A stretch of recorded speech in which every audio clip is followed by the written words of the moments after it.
Damon, we saw some of those clouds move into the region today. Very quickly this morning, we were sitting in a meeting, looking outside, and we saw those clouds rolling in like the 30 minutes that we were in there. Went from clear skies to cloudy skies pretty quickly, and that's the story today. The clouds moving in, and then that weekend washout moving in for the next couple of days. I was probably one of the only human beings in the world that saw the clouds and goes, yeah, we got them moving excited. in. Yeah, but indeed, that is a sign of things to come. Yes. We are going to have that unsettled weather, and it starts as we go into the night tonight. So let's dive into it out there. Today, at the very least, you're not going to be dealing with anything other than those clouds, which is keeping us a little bit on the cooler side as compared to yesterday when we tried to jump through the 70s again. It's mostly been in the 60s all the way through the morning, and now that we're into the afternoon in the middle 60s, we're not going to expect much more of a warm up here with time. So just going to be slightly cooler because of this cloud cover. And here's a good look at it as we went into the 8 o'clock hour this morning. We still had some clear sky, but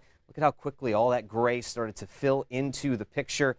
It's sunny up into central Pennsylvania, but it's just over the 4-state region in the DMV that we've been dealing with this cloudiness, and we will continue to have that as we move along through the rest of the day today. High pressure is stationed over the Great Lakes. That's what's helping keep us on the quiet side of things, but it's moving very quickly to the east, and replacing it is this storm system that is churning away over the center of the country, and that storm system is what's going to bring about all the soggy and unsettled weather we're going to have this weekend. So the clouds are here to stay, but we remain dry the rest of this Thursday, even your Thursday night. Then the rain moves in tomorrow morning, and we'll see multiple waves of that steady, if not heavy, rainfall on Friday. And there could also be some storms mixed in with that. And we're going to continue to have rainfall all the way through the day on Saturday. Once all is said and done, some locations could be up to 2 inches of rain. And that's why we're concerned about the possibility of some localized flooding and flood issues as we go over the next couple of days. And the Weather Prediction Center has highlighted this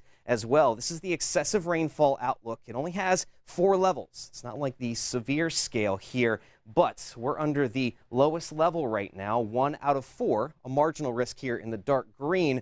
There's a slight risk, level 2 out of 4 there in the yellow across the mountains. What this means is the possibility of seeing excessive rainfall and enough to make some headaches, some flooding issues is there. That's what we have to watch out for with time. Now, just a lot of clouds the rest of the day here today. Not seeing any rainfall, just gray as can be as we go into the overnight hours. But that rainfall starts to kick up tomorrow about the time you're going to head out the door and get your day started.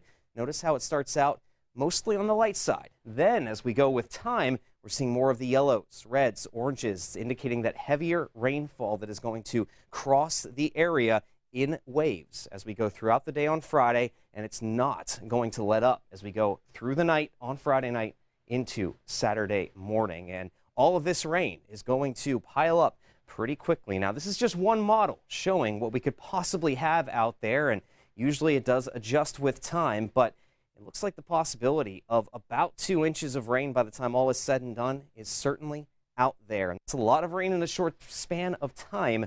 So low-lying areas that typically do see flooding, urban areas, small streams, creeks, got to keep an eye on those as we go along here through Saturday.